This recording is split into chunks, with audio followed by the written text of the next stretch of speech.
السلام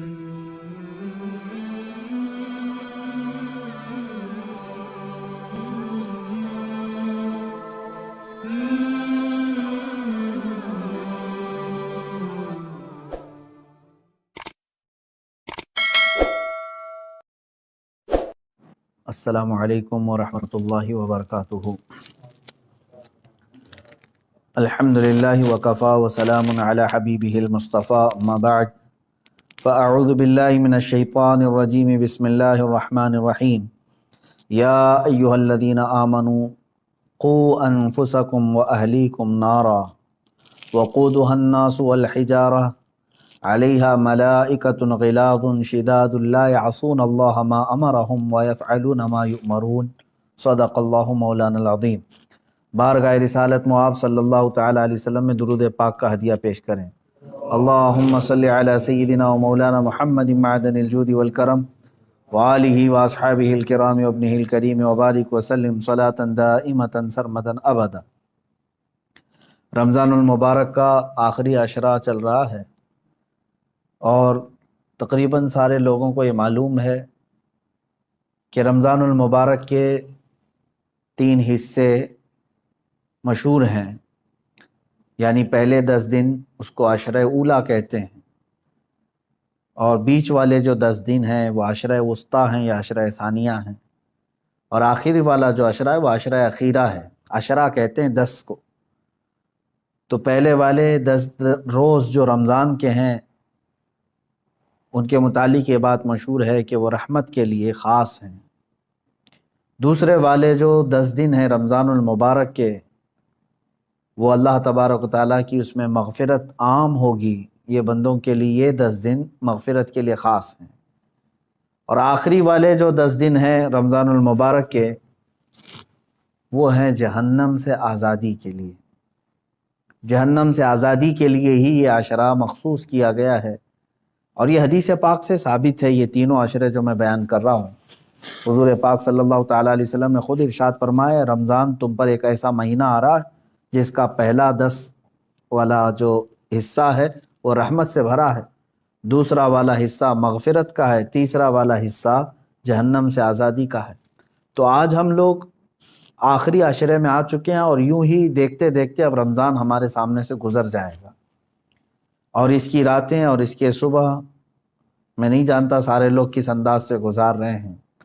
lock down کی وجہ سے اور یہ کورونا کی بیماری کے جو کثرت اور پھیلاؤ کو دیکھتے ہوئے لوگ اپنے اپنے گھروں میں مقید تو ہیں، لیکن میرے عزیزو، مسجدیں بند ہیں تو اس کا مطلب یہ نہیں ہے کہ تمہارے لیے عبادت کا حکم بھی ختم ہو گیا ہو۔ اللہ تبارک و تعالی حی اور قیوم ہے، جو ہمیشہ سے اور ہمیشہ رہے گا، اور آپ چاہے گھر میں ہوں چاہے جہاں پر بھی ہوں، مسلمان کی جو ڈیوٹی ہے وہ اس کو نبھانا ہوگا۔ بعض لوگ ہو سکتا ہے یہ سوچ رہے ہیں مسجد ہی بند ہے تو اب نماز بھی نہیں ہوگی۔ ایسا نہیں ہے، نماز تمہارے لیے مسجد کی وجہ سے فرض نہیں ہے، تمہارے مسلمان ہونے کی وجہ سے فرض ہے۔ بہرحال یہ جو آخری عشرہ ہے رمضان المبارک کا، اس میں کثرت سے بندوں کو کیا کرنا چاہیے؟ اللہ تبارک و تعالیٰ کی بارگاہ میں اسی چیز کا سوال کرنا چاہیے کہ اے اللہ، تیری بنائی ہوئی اس دوزخ اور جہنم سے میں پناہ مانگتا ہوں، اور اللہ تبارک و تعالیٰ نے اگر تمہارا نام لکھ دیا آزاد ہونے والوں میں تو میں سمجھتا ہوں کہ زندگی وصول ہو گئی۔ اس سے بڑی کوئی چیز نہیں جو اس ماہ میں اور اس ہفتے میں یا اس اخیر عشرے میں جو دی جا رہی ہو۔ جہنم ہے کیا چیز میں آپ کو بتاؤں، اسی پر میں آج تھوڑی سی گفتگو کرتا ہوں۔ ہلکے میں لے لیتے ہیں بہت سارے لوگ، جہنم کا نام آئے، دوزخ کا نام آئے، کیونکہ جب ذکر کثرت سے ہوتا رہتا ہے تو بعض لوگ اس کو یوں سمجھتے ہیں کہ یہ یوں ہی بیان کرنے والی چیز ہے۔ ایسا نہیں ہے میرے عزیزوں۔ قرآن پاک میں اللہ رب العزت نے کثرت سے اگر کسی چیز سے ڈرایا ہے تو وہ جہنم سے ڈرایا ہے، دوزخ کے عذابات سے ہی ڈرایا ہے، اور ڈرنے والے ڈر گئے، اور جو بے خوف ہو کر کے جیتے ہیں ان کے لیے تو کوئی بات ہی نہیں ہے، یعنی جہنم کا بھی خوف نہیں، اللہ کا بھی خوف نہیں۔ تو ایسے بے ایمان ہو جاتے ہیں لوگ تو پھر ان کو کوئی ڈر نہیں ہوتا، لیکن ایمان جس کا ہے وہ جہنم کا نام سنتے ہی ڈرنے لگ جاتا ہے۔ بہت سارے صحابہ اکرام رضوان اللہ تعالیٰ علیہ مجمعین، بہت سارے تابعین، ان کے واقعات موجود ہیں۔ جب نماز میں قیامت کا ذکر آ جاتا، یعنی قرآن پڑھتے پڑھتے، یا پھر جہنم کا تذکرہ ہو جاتا، تو وہ وہیں کے وہیں کھڑے رہ جاتے تھے اور آگے ہی نہیں بڑھ پاتے تھے نمازوں میں۔ اس قدر وہ رونا شروع کر دیتے تھے کہ جہنم کے ذکر سے۔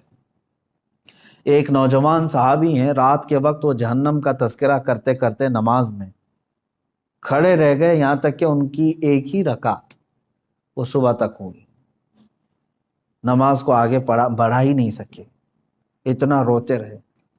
رسول پاک صلی اللہ تعالیٰ علیہ وسلم کی بارگاہ میں صبح حاضر ہوئے تو حضور نے دیکھتے ہی فرمایا کہ اے نوجوان، تیرے رونے نے اور تیرے جہنم کے تذکرے نے عرش کے ملائکہ کو رلا دیا، عرش کے فرشتے بھی جو ہے تمہارے اس جہنم کے تذکرہ کرنے پر اور ندا دینے پر رو پڑے۔ اب اندازہ کریں، اللہ کے وہ ملائکہ جو معصوم ہیں، معصوم کا مطلب سمجھتے ہیں جن سے خطا ممکن ہی نہیں ہے، وہ اللہ کے عذاب سے اور جہنم سے ڈر کر کے رونے لگ جاتے ہیں۔ سیدنا عیسیٰ علیہ الصلوۃ والتسلیم کے متعلق ایک بات ملتی ہے، ایک پہاڑ کو آپ نے دیکھا جو معلق ہے، تو آپ نے رب تعالیٰ سے اجازت مانگی کہ اے اللہ اس پہاڑ کو قوت دے دے گویائی کی کہ وہ مجھ سے بات کرے۔ پہاڑ سے آپ نے پوچھا کہ تو معلق کیسے ہے؟ تو اس پہاڑ نے کہا کہ جب میں نے یہ آیت سنی کہ دوزخ کا ایندھن سمجھتے ہیں نا، جو چیز آگ بھڑکانے کے لیے ڈالی جاتی ہے، جیسے آپ تیل ڈالتے ہوں گے، مٹی کا تیل ڈالیں تو آگ بھڑک جاتی ہے، پیٹرول ڈالو، ڈیزل ڈالو، یہ ایندھن ہے۔ جہنم کی آگ بھڑکانے کے لیے ایندھن کیا ہے؟ پتھر ہیں اور انسان ہیں۔ وہی آیت میں نے ابھی پڑھی بھی ہے۔ اللہ تعالیٰ فرماتا ہے وَقُودُهَا النَّاسُ وَالْحِجَارَةُ، انسان اور پتھر جہنم کا ایندھن ہوں گے، جب جب ان کو ڈالا جائے گا آگ بھڑکتی رہے گی۔ تو وہ اس پہاڑ نے جواب دیا کہ جب میں نے یہ سنا کہ جہنم کا ایندھن پتھر ہوں گے تو میں خوف سے لرزنے لگ گیا کہ ان پتھروں میں بھی ہوں گا کہ مجھے جہنم میں ڈال کر کے آگ بھڑکائی جائے۔ تو میں رب تبارک و تعالیٰ کی بارگاہ میں امان کے لیے رو رہا ہوں۔ عیسیٰ علیہ السلام نے اللہ کی بارگاہ میں اس کی سفارش کی، اللہ تبارک و تعالیٰ نے امان کا وعدہ عطا فرمایا۔ اور آپ کیا سمجھتے ہیں کہ یہ جو پہاڑ ہل جاتے ہیں، چٹانیں کھسک جاتی ہیں، قرآن میں ہے، اللہ تعالیٰ فرماتا ہے وَإِنَّ مِنَ الْحِجَارَةِ لَمَا يَتَفَجَّرُ مِنْهُ الْأَنْهَارُ، بعض پتھروں کو تم دیکھو گے کہ وہ پھٹ جاتے ہیں، پانی کا جھرنا نکلتا ہے۔ یہ فالز کیا ہیں؟ آبشار۔ وَإِنَّ مِنْهَا لَمَا يَشَّقَّقُ فَيَخْرُجُ مِنْهُ الْمَاءُ، اور تم دیکھو گے کبھی پھٹیں تو اس میں سے پانی نکل جائے۔ وَإِنَّ مِنْهَا لَمَا يَهْبِطُ مِنْ خَشْيَةِ اللَّهِ، اور بعض پتھر ایسے ہیں کہ جب وہ ہل جاتے ہیں، گر جاتے ہیں، کس وجہ سے؟ اللہ فرماتا ہے من خشیت اللہ، اللہ کے خوف سے۔ یہ دنیا میں جو چٹانیں اور پتھر کھسک جاتی ہیں، یہ اللہ کے خوف سے، ڈر سے اپنی جگہ چھوڑ کر کے ہل جاتے ہیں۔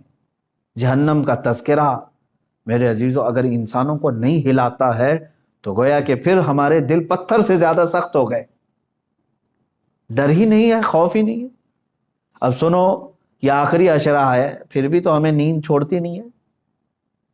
دن لہو میں کھونا تجھے، شب صبح تک سونا تجھے، شرم نبی خوف خدا یہ بھی نہیں وہ بھی نہیں۔ یہ شعر تو آج پورا صاف نظر آتا ہے کہ آج زندگی گزارنے کے طریقے جو بنا لیے ہمارے بچوں نے، نوجوانوں سے۔ میرے عزیزو، یہ آخری عشرہ جس طرح سے اب گزارا جا رہا ہے، افسوس کی بات ہے۔ رسول پاک صلی اللہ تعالیٰ علیہ وسلم نے ارشاد فرمایا میں نے دو لوگوں کو سوتے ہوئے کبھی نہیں دیکھا۔ وہ کون دو لوگ ہیں؟ توجہ چاہتا ہوں۔ دو لوگ کبھی نہیں سوئیں گے۔ مثلا کبھی نہیں سونے کا مطلب یہ ہے کہ زیادہ نہیں سوئیں گے، سوتے سوتے تھوڑی نہ گزارے۔ کون؟ فرمایا ایک وہ شخص جس کو کسی چیز کی طلب ہے، انتظار میں بیٹھا ہوا ہے، وہ نہیں سوئے گا۔ گاڑی ابھی آنے والی ہے، اس کے انتظار میں کھڑا ہے، تو سوئے گا تو پتہ نہیں کب آئی کب چلی گئی۔ جو کسی چیز کی طلب میں بیٹھا ہے وہ نہیں سوتا، دوسرا جو کسی چیز سے ڈرا ہوا ہے وہ بھی نہیں سوتا. مثال کے طور پر ادھر سے بھی ادھر سے بھی ادھر سے بھی دشمن کا خوف ہے تو کیا اسے نیند آئے گی؟ نہیں سوئے. جو بندہ کسی چیز کی طلب میں ہے وہ بھی نہیں سوتا، اور جو کسی چیز کے خوف میں ہے وہ بھی نہیں سوتا. میرے آقا صلی اللہ تعالی علیہ وسلم فرماتے ہیں تو پھر جس کو جنت کی طلب ہے وہ سو کیوں رہا ہے، اور جس کو جہنم کا خوف ہے وہ سو کیوں رہا ہے؟ اور یہ حدیث کے کئی الفاظ ہیں. میرے آقا صلی اللہ تعالی علیہ وسلم نے فرمایا کہ سونے والوں میں نہ رہو، یعنی کثرت سے سو کر کے اپنے دن اور رات کاٹ لیے تو نہ تم اس طلب کو پا سکو گے جس کے لیے دعائیں کرتے ہو، جنت چاہیے جنت چاہیے. ارے جس چیز کی طلب ہے سو کر کے چاہیے تمہیں، اور جہنم سے ڈرتے بھی ہو پھر بھی سوئے ہوئے ہو. حضور پاک صلی اللہ تعالی علیہ وسلم سونے والوں کے پاس سے گزرے اور پھر یہ ارشاد فرمایا میں نے نہیں دیکھا کہ جہنم سے ڈرنے والے اس طرح سوتے ہیں. اور آیت کریمہ بھی میرے آقا صلی اللہ تعالی علیہ وسلم نے تلاوت فرمائی. اللہ تبارک و تعالی نے فرمایا وَكَم مِّن قَرْيَةٍ أَهْلَكْنَاهَا فَجَاءَهَا بَأْسُنَا بَيَاتًا. وہ یہ جو ہے آیت تلاوت فرمائی کہ بہت سارے قریے دیہات ایسے ہیں جن کو اللہ تعالیٰ نے ہلاک فرما دیا، وَهُمْ نَائِمُونَ، اور جبکہ وہ سو رہے تھے، سونے والے غفلت میں. حضور پاک صلی اللہ تعالیٰ علیہ وسلم نے یہ تلاوت فرمائی. اس کا مطلب یہ میرے عزیزوں، میں خلاصہ یہ بتانا چاہتا ہوں کہ یہ آخری عشرہ ہمارا سونے کا نہیں ہے. اندازہ کرو کہ کل اگر تمہاری موت آنے والی ہے تو کیا آج کی رات سو کے گزارو گے؟ کل اگر تمہیں پتہ چل جائے کہ تمہارا جنازہ اٹھایا جانے والا ہے تو کیسے آج کی رات گزرے گی آپ؟ ہونا یہ چاہیے کہ یہ آخری عشرہ جو اللہ تعالیٰ نے دیا ہے صحت و سلامتی کے ساتھ تمہیں دیا ہے. کون سی مصیبت ہے تمہارے پاس آج؟ اور آج تو حالات ایسے ڈرائے ہوئے آپ دیکھ بھی رہے، اتنی موتیں عام ہو گئی ہیں اس بیماری کے نام سے. آپ دیکھیں ہندوستان میں ہی روزانہ کی 3,500 سے 4,000 موتیں ہو رہی ہیں صرف یہ کورونا کے نام سے. جو گیا ایک دن میں 2 دن میں ہٹے کٹے صحت مند لوگ جا رہے ہیں، ایک ایک گھر سے کئی لاشیں جا رہی ہیں. تو کیا یہ آپ سب کو دہلا نہیں دیتی چیزیں کہ موت برحق ہے اور آج یا کل آنی ہے؟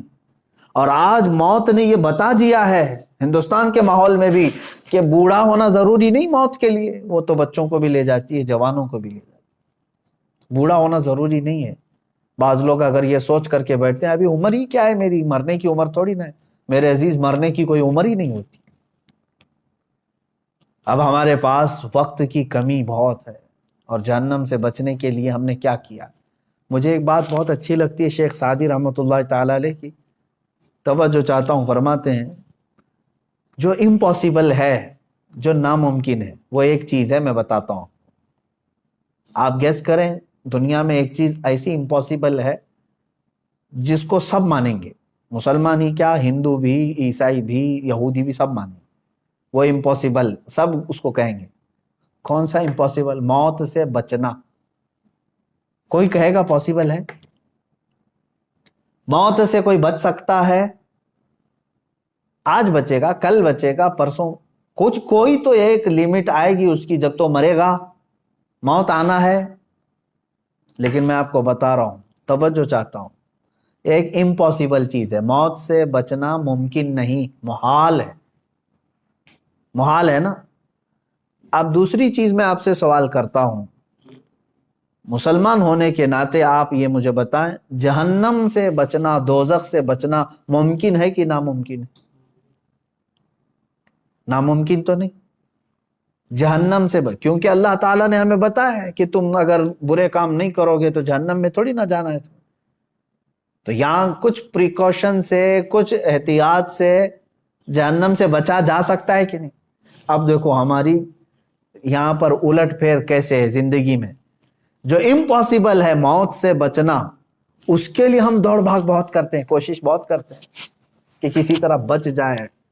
یہ دوائیاں کرانا، ساری چیزیں تو اسی لیے تو ہے نا، موت سے بچنے کے لیے. موت سے بچنا ناممکن ہے، پھر بھی بچنے کی انسان بہت کوشش کرتا ہے. جبکہ جہنم سے بچنا ممکن ہے، پاسبل ہے، اس سے بچنے کی ایک کوشش بھی کیوں نہیں کرتا؟ وہاں پر کوشش ہونی چاہیے۔ اب میں اگر آپ کو سنا دوں چند آیتیں، اس کے بعد سوائے دعا کے ہمارے پاس کوئی ہاتھ ہی نہیں ہے۔ قرآن کی چند آیتیں میں آپ کے سامنے رکھتا ہوں، مفہوم آیتوں کا رکھتا ہوں جلدی میں، کہ جہنم کا ایک خاکہ میں آپ کو بتا دوں کہ ہے کیا یہ چیز جہنم۔ پہلے قرآن کی آیتیں اگر آپ سن لیں کہ قرآن پاک میں اس کو اللہ تعالیٰ نے کس طرح سے بیان کیا ہے، بہت ساری جگہ آپ آیتیں بھی پڑھتے ہیں، سورتیں جو آپ کو یاد ہوں گی، ان سورتوں میں بھی کئی جگہ جہنم کا ذکر آیا ہے۔ وَيْلٌ لِّكُلِّ ہُمَزَةٍ، یہ جو سورہ ہے اس میں پورا جہنم کا تذکرہ ہے۔ آپ دیکھیں جہنم کی آگ کا تذکرہ، یہ ساری چیزیں آئی ہیں۔ اب قرآن پاک میں اللہ تبارک و تعالیٰ نے جو فرمایا اس میں سورہ یونس کی ایک آیت جس کا مفہوم میں بتا رہا ہوں، جہنم کو دیکھتے ہی کافروں کے چہرے کالے سیاہ ہو جائیں، کأنما اغشیت وجوہہم قطعا من اللیل مظلما، دیکھتے ہی جہنم کو، جب جہنم کو لایا جا رہا ہوگا تو چہرے جو ہے بالکل کالے پڑ جائیں گے، سیاہ پڑ جائیں گے۔ اچھا، جہنم کوئی ایک کنویں کا نام نہیں ہے۔ جہنم کتنی بڑی ہے یہ میں اگر آپ کو بتا دوں تو اندازہ کریں، جہنم میں جس کو ڈالا جا رہا ہے نا، جو جہنمی، اس کے ایک کندھے سے دوسرے کندھے تک جو چوڑائی ہے وہ ایک تیز گھوڑا 40 دن دوڑے تب طے ہوگی۔ جہنمی، ایک جہنمی، جہنم کی بات نہیں کر رہا ہوں، جس انسان کو ڈالا جا رہا ہے دوزخ میں، اس کو اتنی بڑی شکل بنا کر کے ڈالا جائے گا۔ اب آپ اندازہ کریں، ایک جہنمی جب اتنا بڑا اس میں گر رہا ہے تو جو لاکھوں کروڑوں کی تعداد میں جو جہنم میں گر رہے ہوں گے تو پھر جہنم کتنی بڑی ہوگی، اس سے اندازہ کر سکتے ہیں آپ۔ اس کے طبقات ہیں، وادیاں ہیں، عذابات ہیں، کیسے کیسے عذابات ہیں، ان کے ذکر بھی قرآن پاک کے حوالے سے آئے ہیں۔ رسول پاک صلی اللہ تعالیٰ علیہ وسلم کی حدیثوں سے بھی یہ جو ملتا ہے۔ اب یہ دیکھیں، سنیں، جہنم کے ایک احاطے کی 2 دیواروں کے درمیان، صرف ایک سائیڈ کی بات کر رہا ہوں، پورے جہنم کی نہیں، ایک احاطے کی 2 دیواروں کے درمیان 40 سال کی مسافت لگے گی۔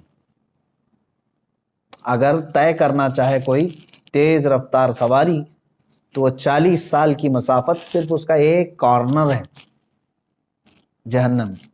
اور یہ بھی حدیث پاک میں ملا ہے کہ حضور پاک صلی اللہ تعالیٰ علیہ وسلم تشریف فرما تھے، صحابہ بیٹھے تھے، ایک اچانک دھماکے دار آواز آئی۔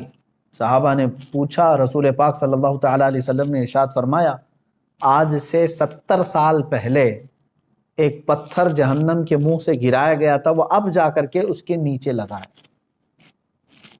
تہ میں جا کر پہنچا ہے۔ تو اگر اس کی گہرائی اتنی ہے، 70 سال لگ جاتے ہیں ایک پتھر کو گرتے تو وہ کس قدر بڑی ہوگی جہنم۔ جب جہنم کو لایا جا رہا ہوگا، اس کو زنجیریں پہنا کر کے، کڑیاں ڈال کر کے فرشتے لا رہے ہوں۔ کتنے فرشتے لا رہے ہوں گے جانتے ہیں آپ؟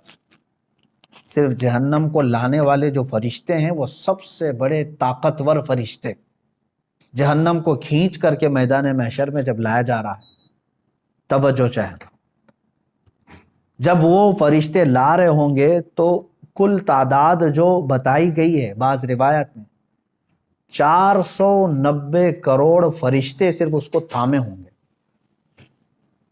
جس میں سے ایک فرشتے کی طاقت اتنی ہے، اللہ اکبر، کہ وہ دنیا کے سارے پہاڑوں کو اٹھا سکتا ہے۔ 490 کروڑ فرشتے جہنم کو کھینچ کر لا رہے ہوں گے۔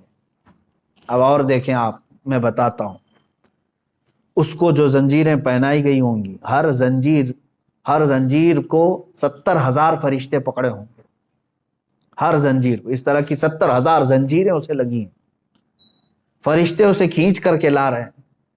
اور جب میدان محشر میں وہ جہنم کو لایا جائے گا، آگ اگلتی ہوئی جب وہ آ رہی ہوگی، اب یہ بات پڑھتے ہی دل دہل جاتا ہے میرا، کہ جیسے مجرمین کو دیکھے گی جہنم، جن کے لیے دوزخ لکھ دیا گیا یا ان کو دوزخ میں جانے کا آرڈر ہو گیا، تو جیسے ہی وہ مجرمین کو میدان قیامت میں جہنم دیکھے گی، یہ 490 کروڑ فرشتوں کے بھی ہاتھ چھوڑا کر کے بھاگنے لگی، ان سے بھی وہ ہاتھ چھوڑا کر کے ان مجرمین کی طرف بھاگے گی، اسے روکا جائے گا، زنجیریں کھینچ لی جائیں گی۔ کس کی طرف جائے گی؟ مجرمین کی طرف نگلنے کے لیے، کہ مجھے بھوک زیادہ ہے اور یہ مجرمین مجھے دیے جائیں۔ تو میدان قیامت میں آگ اگلتے ہوئے جہنم مجرمین کی طرف دوڑتی ہوئی آتی ہے، یہ سوچ کر کے ہی دل دہل جاتا ہے۔ اور پھر قرآن پاک میں اللہ تعالیٰ فرماتا ہے سورہ قاف میں، یوم نقول لجہنم هل امتلأت وتقول هل من مزید۔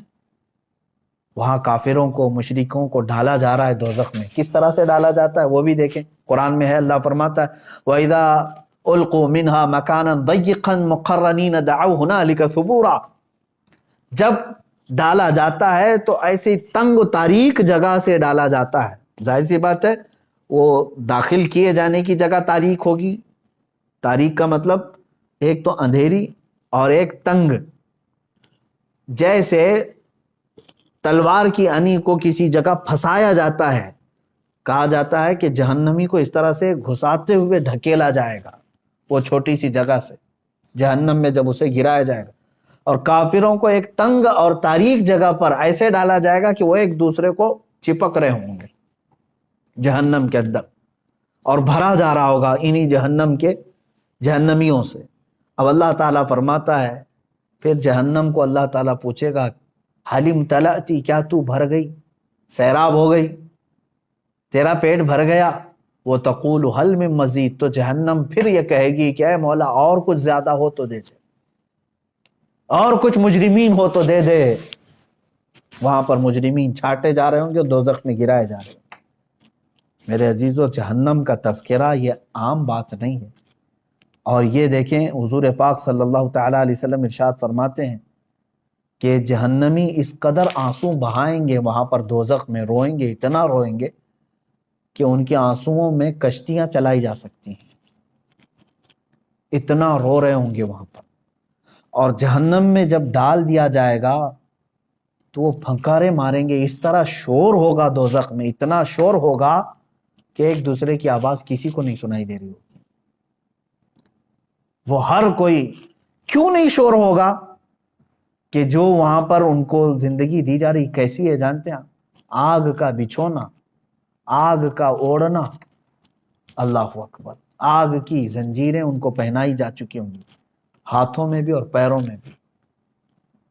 اور وہاں کا ایک سانپ اونٹ کے برابر، اور بچھو خچر اور گھوڑے کے برابر کے، اگر وہ ڈنک مارے تو روایت میں ملتا ہے کہ 40 سال تک اس کا درد محسوس کرے گا وہ۔ اور جو اس کی چمڑی ہے جہنمی کی، وہ چھوٹی موٹی نہیں ہے، 42 ہاتھ کے برابر کی موٹی چمڑی ہوگی۔ ایک جہنمی کے جسم پر جو چمڑی ہوگی اس کو جلایا جا رہا ہوگا، اتنا بڑا اس کو بنا کر کے عذاب چکھایا جائے گا۔ اور قرآن پاک میں اللہ تعالیٰ نے فرمایا فَذُوقُوا بِمَا كُنْتُمْ تَكْفُرُونَ، چکھو اب عذاب جو تم کفر کرتے تھے دنیا میں، بہت کفر کرتے تھے، انکار کرتے تھے، آج چکھو۔ اللہ تبارک و تعالیٰ کے فرشتے جب جہنمیوں کو لا رہے ہوں گے، کس طرح سے کہا گیا؟ منہ کے بل لائے ہوں گے۔ بعض کو ان کا منہ دونوں گھٹنوں کے بیچ میں پھنسا کر کے اور وہاں سے ان کی گردن پکڑ کر کے کھینچتے ہوئے دوزخ کی طرف لا رہے ہوں گے، اور بعض کو ان کے پیٹ کی انتڑیاں پیچھے کے مقام سے باہر نکالی جائیں گی اور اس طرح سے انہیں کھینچ کر دوزخ میں ڈالا جائے گا۔ آپ یہ مت سمجھنا کہ جہنم ہمارے لیے نہیں ہے، کافروں کے لیے، کافروں کے لیے ہمیشہ ہمیش کے لیے۔ لیکن مسلمان بھی اگر گناہ کرتا ہے تو اپنے گناہوں کی سزا بھگتنے کے لیے اسے دوزخ میں جانا ہوگا، دوزخ میں جانا ہوگا۔ اور قرآن پاک میں اللہ تعالیٰ فرماتا ہے کلما نضجت جلودہم بدلناہم جلودا غیرہا لیذوقوا العذاب، جب جب تمہاری چمڑی پک جائے گی آگ کی گرمی کی وجہ سے، ہم وہ چمڑی بدل دیں گے، پھر نئی چمڑی لگائیں گے۔ بدلناہم جلودا غیرہا، یہ 42 ہاتھ موٹی چمڑی جب جل جاتی ہے، اللہ تعالیٰ فرماتے پھر وہ بدل کر کے دوبارہ لگائی جائے گی۔ حضرت کعب احبار رضی اللہ تعالیٰ عنہ تابعی ہیں، فرماتے ہیں ان سے پوچھا گیا کہ حضور یہ کتنے ٹائم پہ بدلی جائے گی؟ توجہ چاہتا ہوں، روزانہ نئی چمڑی بدلی جائے گی روزانہ یا مہینے میں؟ حضرت کعب احبار فرماتے ہیں نہیں، 1 گھنٹے میں 70 بار بدلی جائے گی، 1 گھنٹے میں 70 بار وہ چمڑی بدلی جائے گی جہنمی۔ اب وہ جو چیخ و پکار کر رہے ہوں گے تو بھوک کی وجہ سے اور پیاس کی وجہ سے۔ جہنم کا کھانا اور پانی بھی تو سن لو، اس کا بھی ذکر قرآن پاک میں آیا ہے، شجرۃ الزقوم۔ قرآن پاک میں اللہ تعالیٰ نے فرمایا تھوہڑ کا ایک درخت، بہت ہی کانٹے دار پھل، ایک جہنم کا ایک درخت ہے، اس کا پھل دیا جائے گا۔ کہا گیا اس پھل کا ایک دانہ اگر دنیا میں گرا دیا جائے تو سارے جانور اور انسان مر جائیں اس کی کڑواہٹ سے۔ وہ ایک پھل کا، اس کی کڑواہٹ، اور وہ جو پھل دیا جائے گا جہنمی کو کھانے کے لیے، بھوک کی شدت کی وجہ سے وہ کھائے گا، لیکن جیسے ہی وہ پھل کھائے گا اس کے کانٹے اس کے حلق میں اٹک جائیں گے اور باہر نکل چکے ہوں گے، نہیں اندر جائیں گے۔ وہ کہے گا کہ مجھے پانی پلایا جائے، پانی بھی مائے حمیم، شرب الہیم۔ سورہ واقعہ پڑھو تو رونگٹے کانپ جاتے ہیں۔ اللہ تبارک و تعالیٰ فرماتا ہے ھذا نزلہم یوم الدین، آج تمہاری مہمان نوازی اسی پانی سے کی جائے گی۔ وہ کون سا پانی؟ اللہ اکبر، حدیث پاک میں ہے، فرمایا گیا مجرمین کے سڑے ہوئے جسموں سے جو پیپ نکلے گا، خون نکلے گا، اس کو پکایا جائے گا، کھولایا جائے گا، اور وہ پانی اس قدر تیز گرم ہوگا کہ جب جہنمی کو دیا جائے گا پیالے میں تو وہ اس کی تیز گرماہٹ سے اس کا جبڑا زمین پر گر چکا ہوگا، نیچے کا ہونٹ لٹک رہا ہوگا۔ اس کو کیا کرنا ہے؟ اس کو پینا ہے اور اپنے تھوڑدار درخت کے پھل کو اندر داخل کرنا ہے۔ تو اسی گرم پانی کو جب اندر ڈالے گا تو اس کی انتڑیاں گل چکی ہوں گی، لیکن کوئی مسئلہ نہیں۔ آپ سوچتے ہوں گے ارے اتنا سخت عذاب، آگ کا بچھونا، آگ کا اوڑھنا، درخت ایسے، پھل ایسے، بچھو ایسے، سانپ ایسے، تو پھر مرتا کیوں نہیں؟ قرآن میں اللہ نے وہ بھی فرمایا، سورۃ الاعلیٰ کی آیت ہے، اللہ فرماتے ثم لا يموت فيها ولا يحيا۔ جہنم کا عذاب ایسا ہے کہ یہ دوزخ نہ کسی کو زندہ رکھے گی نہ کسی کو موت دے گی، موت بھی نہیں آنی، مر بھی نہیں سکتے۔ مجرمین وہاں یہی تمنا کریں گے جو دنیا میں موت آنے سے جو ہم ڈرتے تھے، لیکن آج ہم کو چاہیے موت تو دے دی جائے۔ رب تعالیٰ فرماتا ہے نہیں، اب موت کسی کو نہیں آنی ہے، دنیا میں ایک بار آ چکی، آ گئی۔ نہ جنتیوں کو موت آنی ہے نہ دوزخیوں کو موت آنی ہے، یہ ہے دوزخ۔ اس کی چند ہی باتیں میں نے پڑھا میرے عزیزو، اللہ اکبر۔ ایک حدیث پاک ہے مسند احمد کی، یہ بھی حدیث سن لے، میرے آقا صلی اللہ علیہ وسلم سے مروی ہے، جہنمیوں کے سر پر اس قدر کھولتا ہوا گرم پانی ڈالا جائے گا کہ وہ سر میں چھید کر کے پیٹ میں پہنچ جائے گا۔ اگر اوپر سے پانی گرایا جائے تو سر میں سے سوراخ کرتے ہوئے پیٹ میں گر جائے گا، اور پیٹ میں جو کچھ ہو اسے کاٹ ڈالے گا، اور یہ سب کچھ پیٹ سے نکل کر قدموں میں آ گرے گا۔ اللہ اکبر۔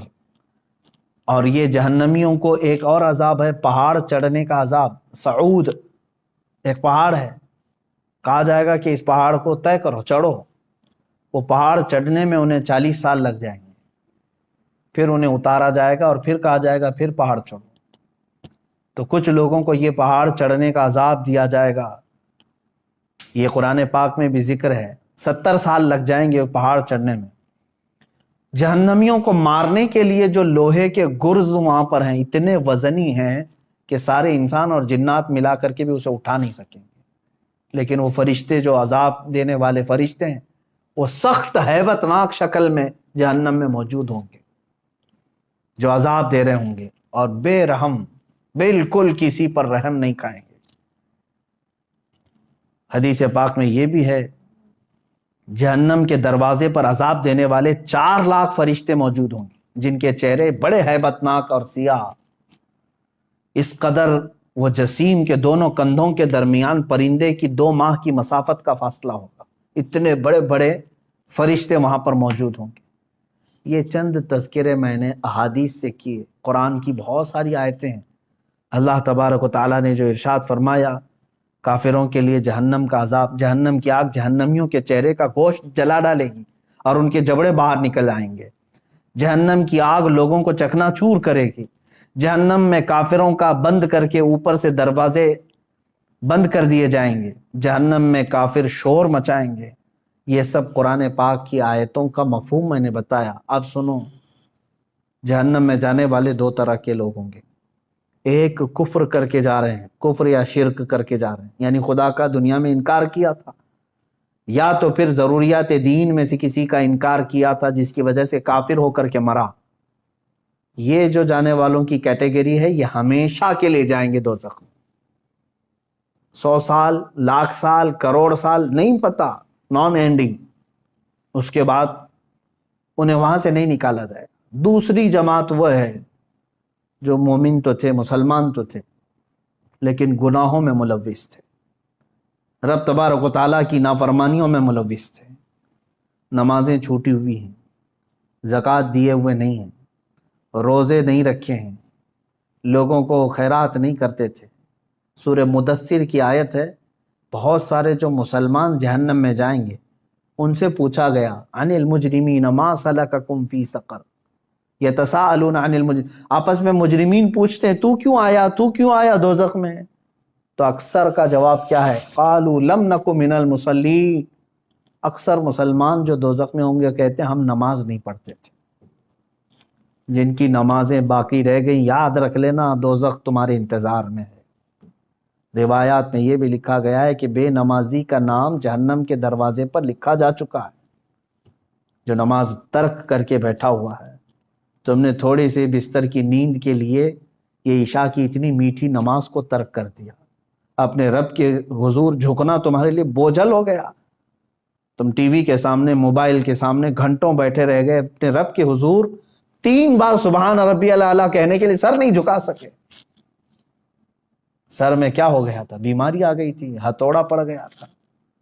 کتنے لوگ ایسے ہیں جو اپنے رب کو بھولے بیٹھے ہیں اور نمازوں سے غافل ہیں۔ ہر ایک کے کھاتے میں پیچھے پلٹ کر کے دیکھو تو تمہاری نمازیں باقی ہیں میرے عزیزو، اور تم اللہ کے حضور جانے والے ہو۔ آخرت کا سفر بہت قریب ہے تمہارا، اور اس سفر پر جانے والا مردہ کبھی واپس نہیں آتا، اور نہ ہی تم سے کہنے کے لیے کوئی آئے گا کیا تم نے اور ہم نے اپنے ماں باپ اور اپنے بھائیوں کو نہیں دفن کیا ہے؟ ہمارے بڑوں کو اپنے کندھوں سے اٹھا کر لے جا چکے، ہم قبروں میں دبا کر کے آ گئے اور ان کو اللہ کے حوالے چھوڑ کر کے آئے۔ مجھے یہ بتاؤ کہ قبر میں ان کو کیا چاہیے کیا نہیں چاہیے، کبھی آج آ کر کے انہوں نے بتایا ہم کو؟ اسی سے سمجھ لو کہ جس دن تم بھی جاؤ گے، تم بھی بتانے کے لیے اپنے بیٹوں کے پاس کبھی نہیں آنے والے۔ تم پر کیا گزرے گی وہاں پر تم کسی سے کہہ نہیں سکو گے۔ جو کچھ ہے اپنا حساب صاف کر لو میرے عزیزو، ورنہ جہنم کا عذاب انتظار میں ہے۔ اب سوچو، اب یہ ایک روایت میں بتاتا ہوں، جب کافروں کو اللہ تبارک و تعالیٰ دوزخ میں ڈالے گا، اللہ کفر سے محفوظ رکھے۔ یہ اتنی بڑی نعمت تمہارے پاس ہے ایمان کی، ڈرتے رہو، اے اللہ آج تو نے مجھے ہدایت دی ہے، میری موت تک اس پر مجھے قائم رکھ۔ میں سمجھتا ہوں دنیا کی سب سے بڑی دعا یہی ہے کہ اللہ ایمان پر خاتمہ کر دے۔ اگر وہ ایمان پر موت ہوئی ہے تو سب کچھ ٹھیک ہے، بخشش کی امید ہے، قیامت کے دن سفارش سے بخشے جا سکتے ہیں۔ لیکن کفر پر موت ہوئی تو حضور پاک صلی اللہ علیہ وسلم بھی سفارش نہیں کریں گے، کوئی نبی نہیں، کوئی نبی شفاعت نہیں کرے گا، نہ سفارش کرے گا۔ گنہگاروں کے لیے سفارش ہے، کافروں کے لیے نہیں ہے۔ اب جب وہ دوزخ میں ڈالے جائیں گے، دوزخ کے جو داروغہ ہیں فرشتے، ان کا نام مالک ہے، حضرت مالک علیہ السلام۔ یہ فرشتے دوزخ کے داروغہ ہیں، دروازے پر ہوں گے، اور بہت سخت ترین ہیبت ناک شکل کے ساتھ جب لوگوں کو اندر ڈھالا جائے گا، وہ چیخ و پکار کریں گے بہت، یہاں تک کہ پکارتے پکارتے ان کے 1000 سال ہو چکے ہوں گے۔ کس کو پکاریں گے؟ حضرت مالک کو۔ کہتے ہیں کہ ہمارے رب سے ہماری بات کرا دو۔ 1000 سال کے بعد حضرت مالک پوچھتے ہیں تم کیا کہنا چاہتے ہو جہنمی ہو؟ یہاں عذاب میں گرفتار یہ جہنمی 1000 سال تک پکارتے رہے، تب ان کا جواب دیتے ہیں تو سارے جہنمی کہتے ہیں بس ہمارے رب سے ہماری بات کرا دو، ایک بار اللہ سے ہماری بات کرا دو۔ فرشتہ تو کوئی رحم کرنے کو تیار ہی نہیں ہے، فرشتے کچھ نہیں ہے، جتنا ان کو آرڈر دیا گیا ہے اتنا پورا کر کے رہیں گے، وہ اپنی جانب سے نہ کسی کو معاف کریں گے نہ کسی کو ہلکا کریں گے۔ تو حضرت مالک فرماتے ہیں اللہ رب العزت جلال میں ہے اور قہر میں ہے، میری بات کرنے کی جرات نہیں ہے۔ پھر 1000 سال تک وہ پکارتے رہیں گے۔ دوسرے 1000 سال کے بعد حضرت مالک پھر پوچھتے ہیں کیا چاہیے؟ تو کہتے ہیں کہ اپنے رب سے ہماری بات کرا دو، اللہ سے بات کرا دو۔ حضرت مالک کہتے ہیں میں رب تبارک و تعالیٰ کی بارگاہ میں گزارش کروں گا لیکن میری جرات نہیں ہے ابھی۔ پھر 1000 سال گزر گئے۔ 3000 سال کے بعد حضرت مالک رب تعالیٰ کے حضور عرض کرتے ہیں اے مولا، جن کو تو نے جہنم میں ٹھونس دیا ہے، داخل کر دیا ہے، وہ سب پچھلے 3000 سال سے چیخ رہے ہیں، پکار رہے ہیں، دوزخ کے سخت ترین عذابات میں گرفتار۔ اللہ تبارک و تعالیٰ فرماتا ہے وہ کیا چاہتے ہیں؟ حضرت مالک فرماتے ہیں اے مولا، وہ کہہ رہے ہیں کہ تجھ سے بات کرنا چاہتے ہیں، رب تبارک و تعالیٰ تجھ سے وہ کلام کرنا چاہتے ہیں۔ اللہ تبارک و تعالیٰ نے جلال میں اعلان فرمایا اے مالک ان سے کہہ دو آج کے بعد نہ رب تعالیٰ ان کا خدا نہ ان کی طرف دیکھنا چاہتا ہے نہ ان سے بات کرنا چاہتا ہے۔ فی ناری جہنم و فیہا خالدون، دوزخ کے عذاب میں وہ جا چکے اور ہمیشہ کے لیے رہنے والے، اب بات چیت کا وقت نہیں۔ یہ کفار و مشرکین کے ساتھ ہمیشہ کے لیے جیسے ہی ان کو اعلان ہو جائے گا وہ اتنا چیخ ماریں گے کہ جہنم ہل رہی ہوگی۔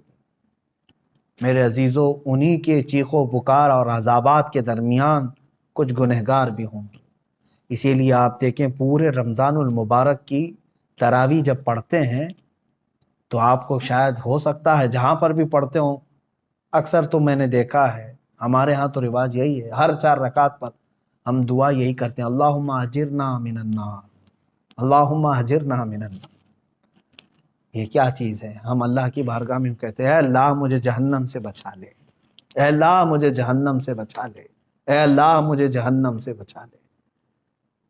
آج ہر مومن کو چاہیے کہ یہ آخری عشرہ جہنم سے آزادی کا عشرہ ہے، تم سو کر کے نہ گزارو بلکہ اسے پکارو۔ ہاں ایک بات یہ بھی ہے کہ اس کا وعدہ ہے کہ ان راتوں میں اللہ تعالیٰ بے حساب بندوں کی بخشش کرتا ہے، جہنم سے آزادی کا انہیں پروانہ دیتا ہے، جا فلاں کا بیٹا آزاد ہے، فلاں کا بیٹا آزاد ہے۔ کیا ہی خوش قسمت ہیں وہ لوگ جن کا نام آج کی رات پکارا جا رہا ہو کہ فلاں آزاد ہو گیا، لیکن اس کے لیے میرے عزیزو دل سے پکارنا ضروری ہے، جہنم کا خوف بھی دل میں رہے اور رب تعالیٰ کی رحمت سے امید بھی لگی رہے۔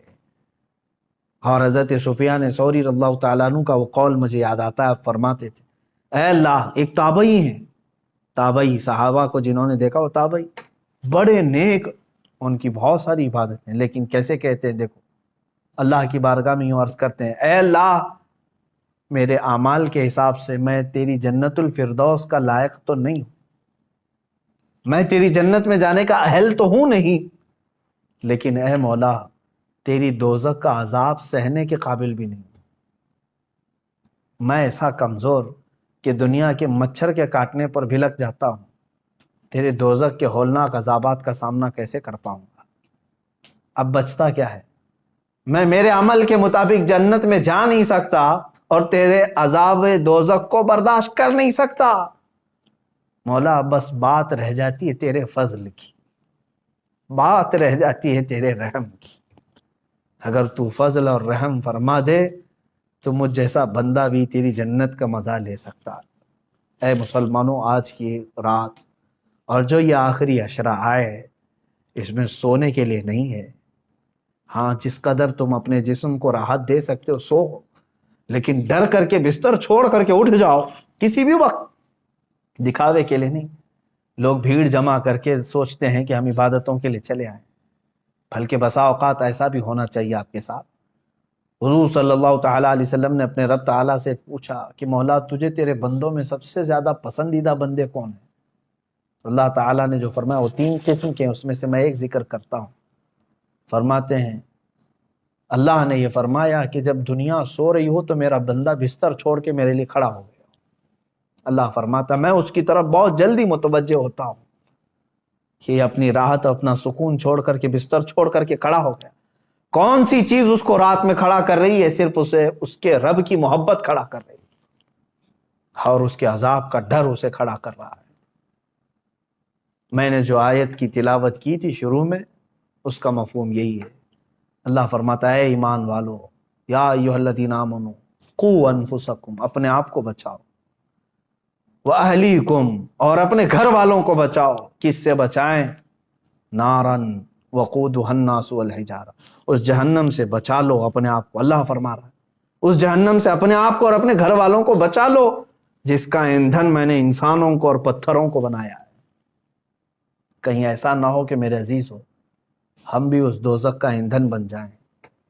جب آگ ٹھنڈی پڑنے لگے تو انسانوں کو اس میں جھلسا دیا جائے گا، داخل کر دیا جائے گا، حتیٰ کہ جب پتھر روتے ہیں تو پھر ہمارے دل کیسے سخت ہیں کہ ہم اس ڈر سے کیوں نہیں روتے، اللہ کے عذاب سے۔ آپ مجھے بتا دیں کسی کے پاس آج گارنٹی لیٹر ہے آپ کے پاس کہ تو دوزخ میں نہیں جا سکتا؟ مجھے بتا دو کسی کے پاس یہ گارنٹی لیٹر موجود ہے کہ تو دوزخ میں نہیں جا سکتا؟ میرے عزیزو ہمارے کسی کے پاس ایسی کوئی بھی چیز نہیں۔ ہمارے پاس تو کیا ہے؟ صحابہ اکرام کو جب حضور نے فرما دیا تھا کہ تم جنتی ہو، اس کے باوجود حضرت عمر اتنا روتے تھے کہ ان کی آنکھوں کے نیچے کالا حلقہ بن گیا تھا، کالا حلقہ بن گیا تھا۔ صحابہ، تابعین، اولیاء، حضرت عمر ابن عبدالعزیز رضی اللہ تعالیٰ عنہ، عید کا دن ہے، اب رمضان کے بعد عید کے لیے ہم سب زور شور سے تیاریوں میں رہتے ہیں، گھر میں بیٹھے رو رہے تھے۔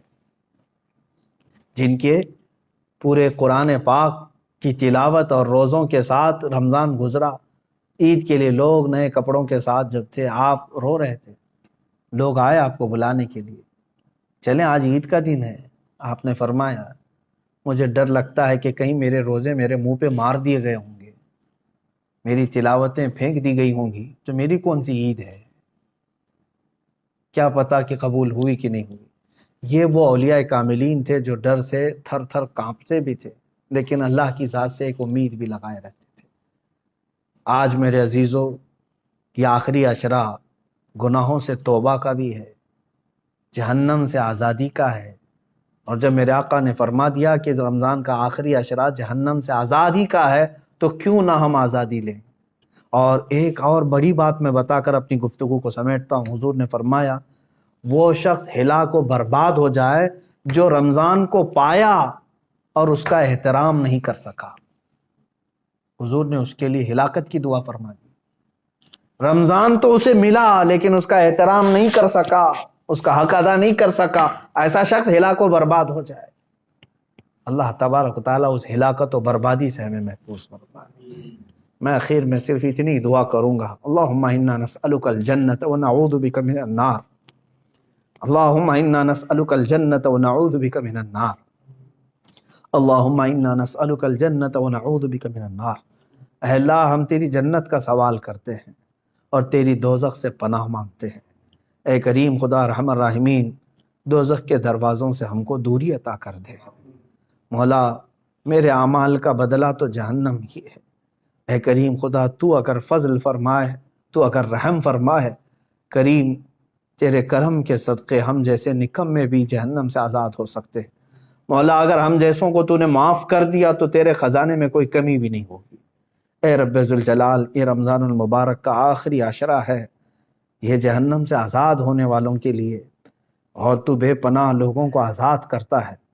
کاش مولا ہم جیسوں کا بھی نام ان آزاد ہونے والوں میں شامل کر لے۔ مولا تیرا فضل و کرم و احسان ہے، اس رمضان کے آخری عشرے میں مولا ہم تجھ سے صرف اور صرف یہی سوال کرتے ہیں کہ مولا ہم کو جہنم سے آزادی کا پروانہ عطا فرما دے۔ اے رب ذوالجلال احسن الخالقین، ہمارا یہ کمزور جسم عذابات کو سہنے کے قابل نہیں، ہم نے گناہ اپنے عیش بھر کیے ہیں مولا، تیری نافرمانیاں بھی ہوئی ہیں، لیکن تو رحیم ہے مولا، تو ستار ہے، تو غفار ہے، تو مولا بے سبب معاف فرماتا ہے۔ اے کریم خدا ہم سب کے حساب میں آسانیاں عطا فرما، ارحم الراحمین ہم سب کے لیے تو جنت کے دروازے کشادہ فرما۔ اے اللہ جب ہماری موت قریب آئے تو ہمیں توبہ کی توفیق نصیب فرما، مولا ایمان پر خاتمہ بالخیر عطا فرما۔ وصلی اللہ تعالی علی خیر خلق محمد وآلہ وصحبہ اجمعین برحمتہ۔